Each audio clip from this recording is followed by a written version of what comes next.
Очень доволен этими лыжами. Это просто супер!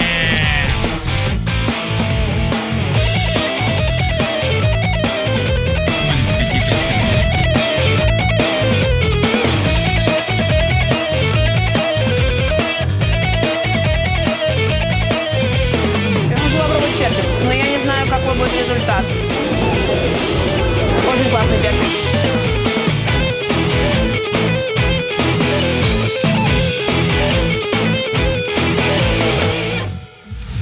Классные каталки. Привет, я Андрей. А я Маша. Мы пара, путешествующая по всему миру вдвоем. Мы просто едем и едим, используя различные способы передвижения в поисках самых красивых маршрутов и самой вкусной еды. Та-дам! Та-дам! Вдвоем в Киеве. Вдвоем в Киеве. Да, мы решили сделать себе большой подарок, потому что в этом году нам 1 год, а в прошлом году мы причислили себя к лику лыжников. Да, правда, к лику лыжников, потому что в прошлом году мы объехали круг Саларонты в Италии и посвятили себя в лыжи, и даже поднялись на Мармоладу.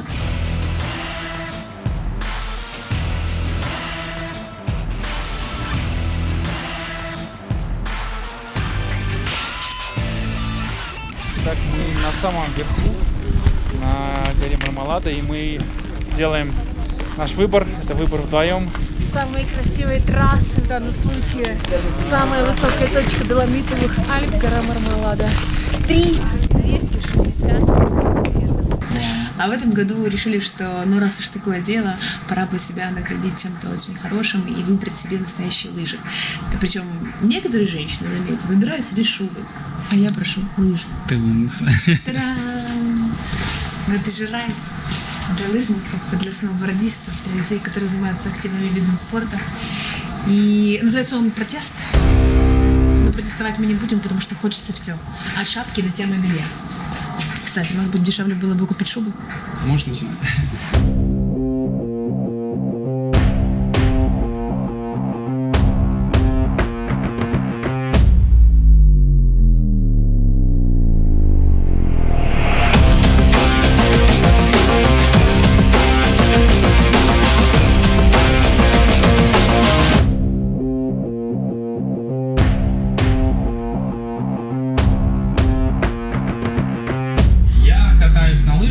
Катаюсь достаточно неплохо, учил меня там член олимпийской сборной. Я немного устал от слалома, от этого гигантского, потому что у меня лыжи там, по-моему, 17 или 19, наверное, радиус.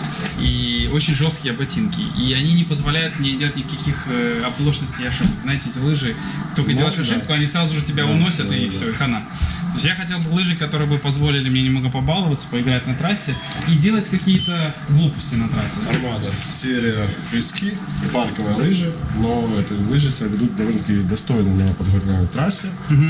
То есть нельзя брать очень широкую, то есть вполне такого плана это парковая лыжа, но она на склоне, на подготовленном будет себя хорошо вести и позволит уже пробовать новые какие-то трюки.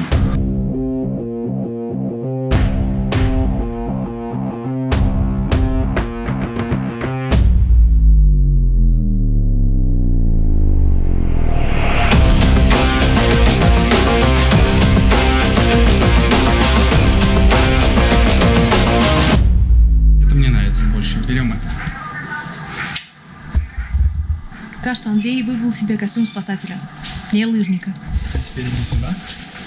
Иди сюда. Как тебе мои новые лыжи? Лыжи, штаны и ботинки. Увидимся на Буковеле.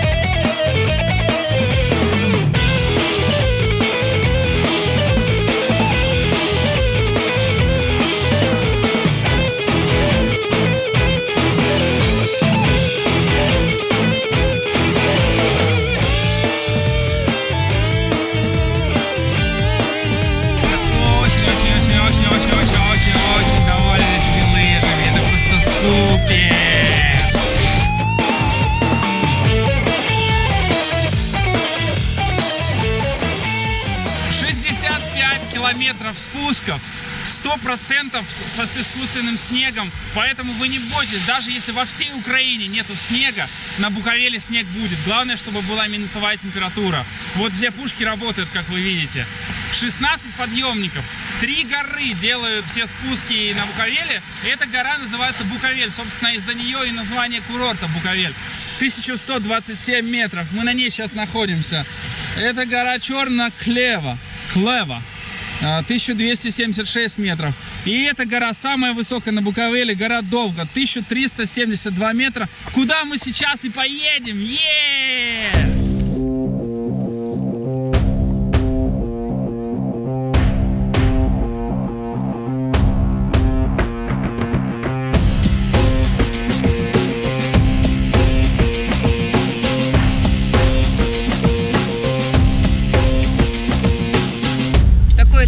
Для меня место, потому что именно в Буковеле я впервые встала на лыжах, не с ужасом в глазах, а более-менее поехала. Тогда, я помню, несколько лет назад мы взяли тренера. Привет, Роман. Человек, который по 1000 раз мне повторял одно и то же: Маша, нагружай нижние лыжи. Поэтому обязательно возьмите себе тренера. Тогда будете ездить более профессионально, не бояться, будете контролировать свои лыжи и не мешать разным другим людям.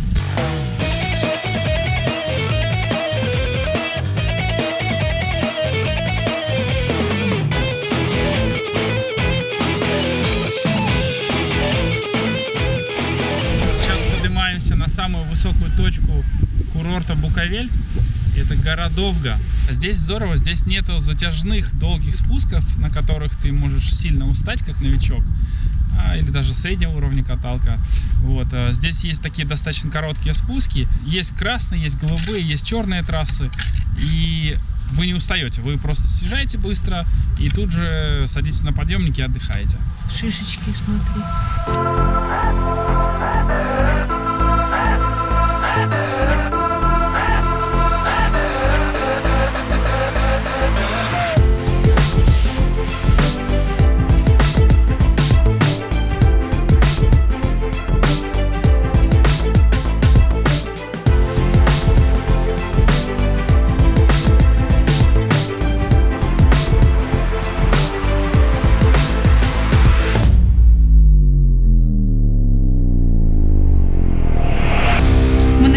Горы, которая называется Довга, вот там даже облака, смотри. Какая чудесная панорама украинских Карпат. Великолепные горы, очень красивые горы. И сзади меня находятся домики, которые летом служат домиками на полонине. То есть здесь ребята пасут коров, им сюда пригоняют коров, и они их выпасают, доят, и там внутри прям и большой котел стоит, они делают брынзу карпатскую и вурду. Поэтому, если вдруг окажетесь здесь летом, потому что это происходит исключительно в летний период, попробуйте добраться сюда, на вершину горы Довга, чтобы посмотреть и, может быть, даже наведаться в гости вот к ребятам, к гуцулам, которые вот там, вот в этих домиках варят фантастический украинский сыр. Ну все, увидимся внизу.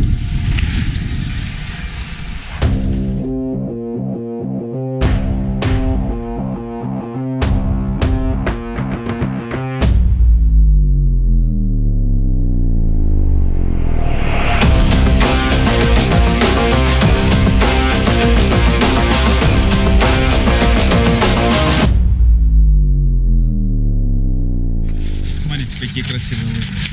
Смотрите. И мне прям просто вот интересно, вот глазик, видишь? Мне прям просто интересно, вот, ребята, не покупайте твердые лыжи. Зачем вам гонять со скоростью 100 км в час? Возьмите себе мягкие парковые лыжи или такие универсальные. Это же кайф, это же чистый кайф. Они не боятся рыхлого снега, они не боятся сугробов, они не боятся подтаявшего снега. На них можно немножко поиграться, можно покрутиться, попрыгать. И можно также ездить по накатанным склонам, как и на твердых лыжах. Единственное, что они прощают многие ошибки.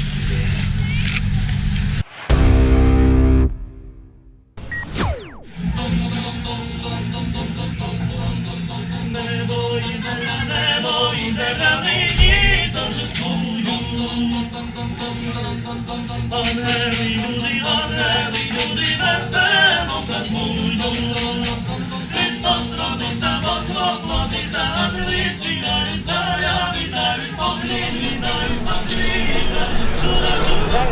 Такая украино-итальянская точка на карте Буковеля. Очень многие о ней знают. Это пиццерия Феличита. Мы тоже очень ее любим и часто здесь бываем. Вы можете прийти сюда, попробовать настоящую пиццу в печи, заказать бокальчик красного, потому что здесь достаточно хорошая винная карта. И да, не забудьте взять любимого человека, устроить с ним свидание.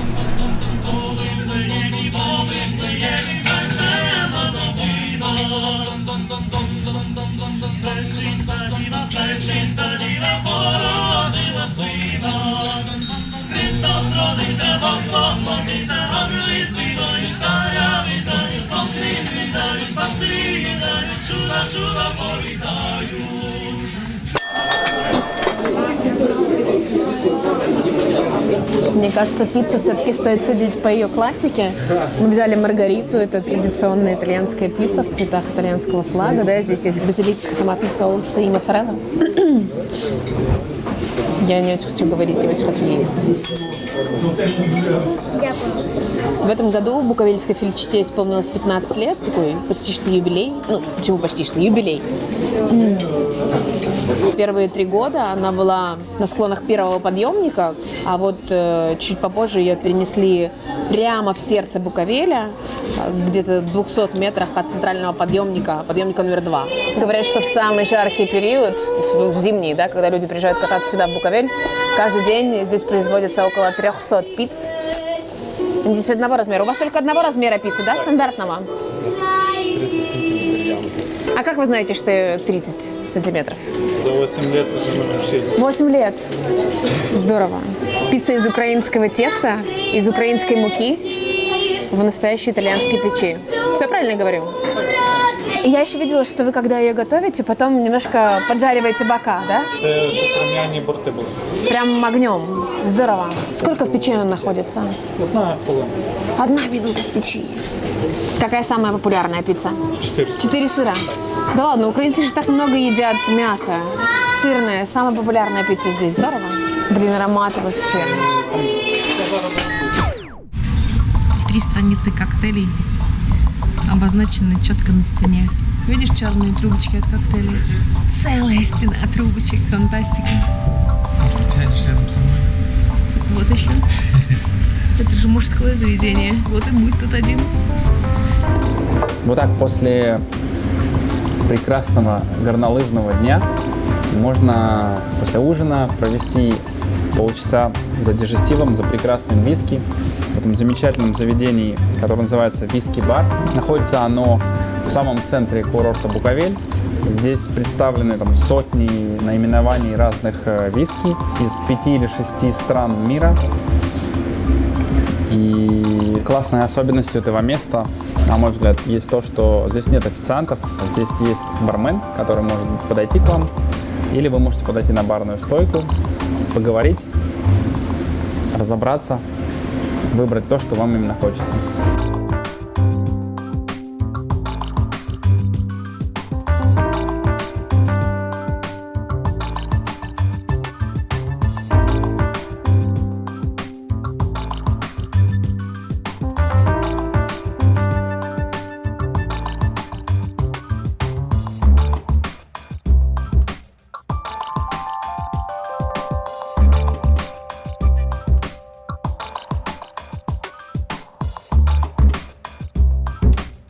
По-моему, великолепно. То есть посидеть с друзьями, выпить виски, расслабиться и спланировать планы на завтра.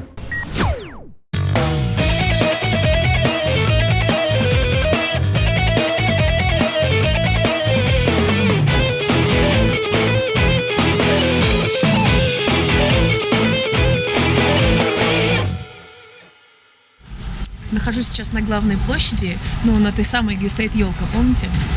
Здесь есть такая легендарная точка, где варят настоящий узбекский плов. Человек, который варит этот плов, варит плов уже более 30 лет.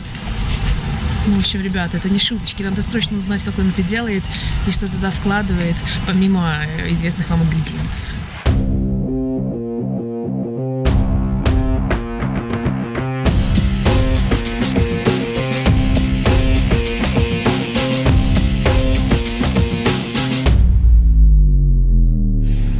Лет вы готовите плов. Вау! А ровно 30? 12 лет называют. Правда? Так он же юбилейный получается, плов-то.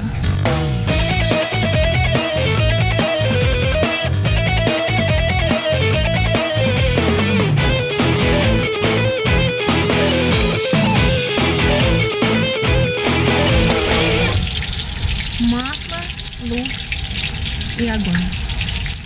А сколько всего получается литров шурпы и килограмм плова вот в таких казанах? 200 порций. Так-то можно практически всех лыжников накормить. Стараемся. Та-дам! Баранина. Нет, Говядина. А какие части? задница. То есть ноги, седло, вот это все. За крайние полчаса, пока я здесь, сюда уже подошло, наверное, человек 10 и спросила: ну что, готов? И так 3 часа подряд. Что это, что это, что это? Это барбарис.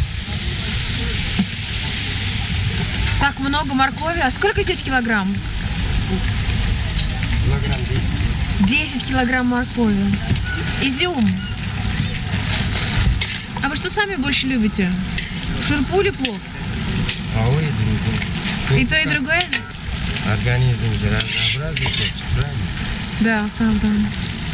Вот я стою и выбираю. Перед плов надо бульончик. Ага, перед плов надо бульончик. Понятно.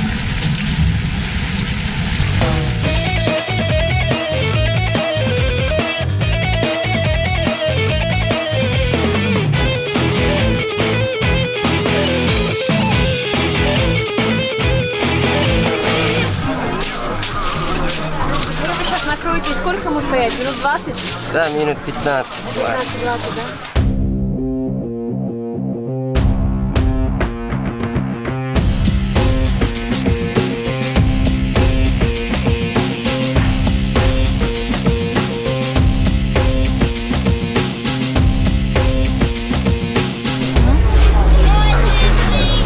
Строго говоря, нет какого-то одного рецепта узбекского плова. Ну, в том смысле, что у каждого человека он разный, да, и у соседа, который живет на другой улице, он тоже может совершенно быть разным. Но почему бы не попробовать его здесь, на главной площади в Буковеле, из рук человека, который 30 лет готовит плов, а это уже очень-очень большой показатель. Зовут его Улугбек. И вот, собственно, плов, который я наблюдала 2,5 часа. Чуть не опловилась вся. Мясо, морковь, рис, зира, барбарис, изюм.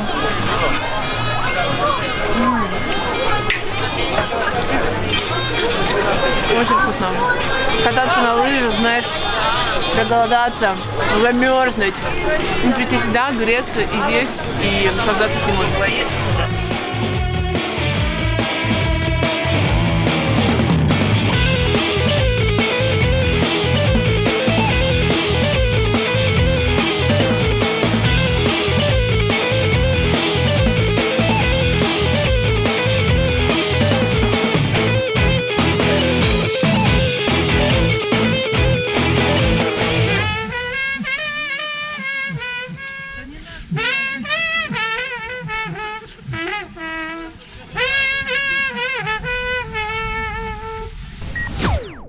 Ну, я вам скажу так, ребята, я вообще знатный мясоед, я практически не ем мясо.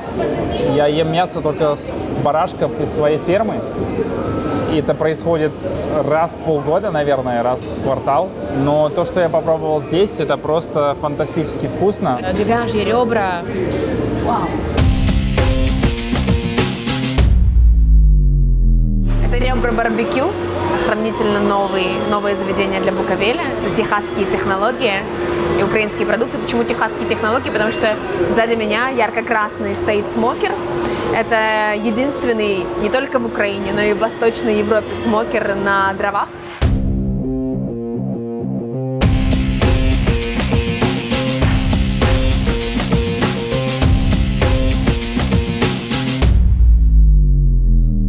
Ну ладно, это он, да?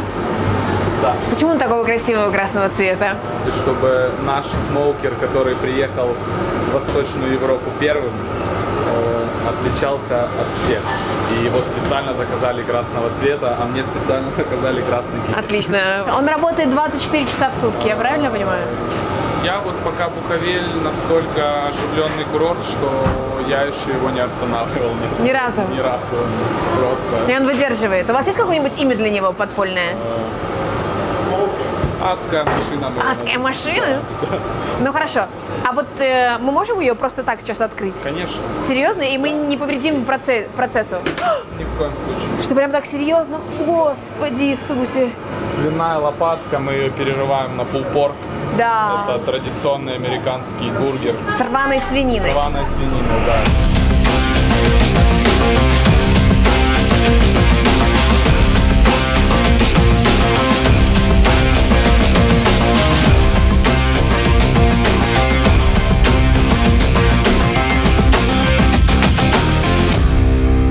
Складываете просто по одному виду или, например, сверху должны лежать такие куски, которые спускают больше, например, жира, и он капает вниз? На самом деле это не имеет значения. Имеет значение расставлять куски на определенном расстоянии, чтобы была циркуляция воздуха, дыма. Окей. А что за опилки? Нет, не опилки, мы используем древесину дуба. Местного? Да.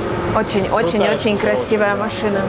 Раньше не было смоукеров. Раньше просто выкапывали яму, засыпали ее углями, выкладывали мясо, накрывали, шли работать в поле.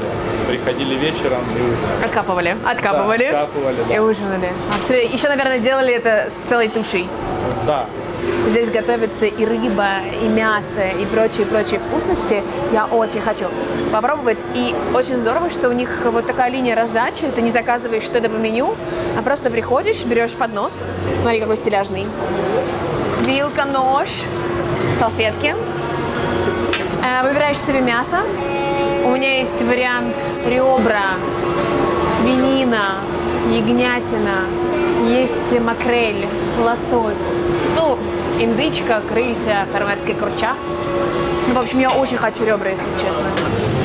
Но если мы говорим о классике, это свиные ребра или говяжьи в том числе? Если говорить о классике, да. В классическом меню используются самые дешевые мясо, по сути. Потому что ковбои продавали премиальные части мяса, Да. зарабатывали кэш, Да. а себе оставляли менее премиальные. Класс, я обожаю такие истории, когда... Им пришлось просто научиться их готовить так, Круто. чтобы их можно было кушать. Я очень хочу попробовать говяжье ребро. Вот оно на меня смотрит. Я чувствую, что у нас будет взаимопонимание.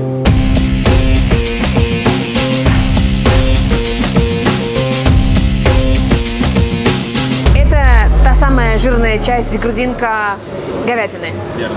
Окей. Дальше индейка. Индейка. Чикен. Chicken, то есть цыпленок. Мое любимое ребро. Я жду тебя, детка. Свиное ребро. Острый перчик и огурцы. Все верно? Yeah. А еще пакеты с булочками и грессини. Вот так они выглядят. Это крафтовые пакеты. И внутри булочка, которую ребята делают сами. Они также делают булочки для бургеров, для своих самостоятельно. И грессини. Одну.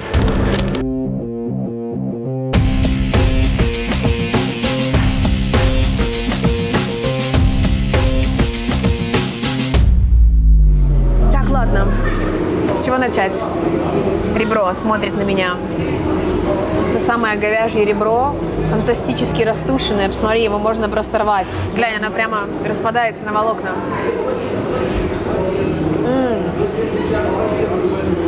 Очень насыщенный вкус, но он абсолютно не копченый. Я хочу попробовать перчик, но я не знаю, какой будет результат. Очень классный перчик. Такой на грани того, чтобы твое лицо не изменилось. Но я все чувствую. И вино. Обязательно вино. Господи, я всем советую пить вино. Ваше здоровье. Ребра барбекю. Ребята, благодаря нашим связям и принимающей стороне Буковель, у нас есть сейчас уникальная возможность погонять зайцев на ретраке.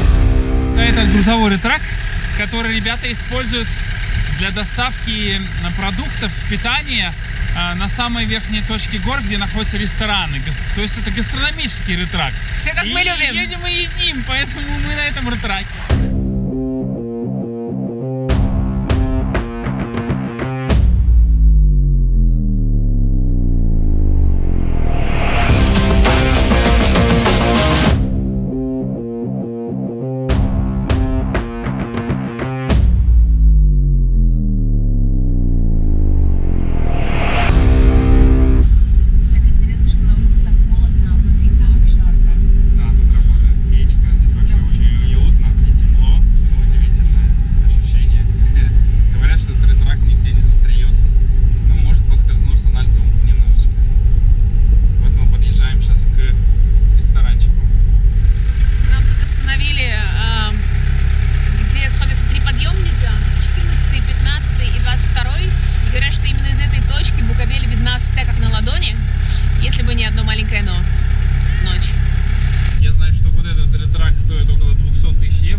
не было такого.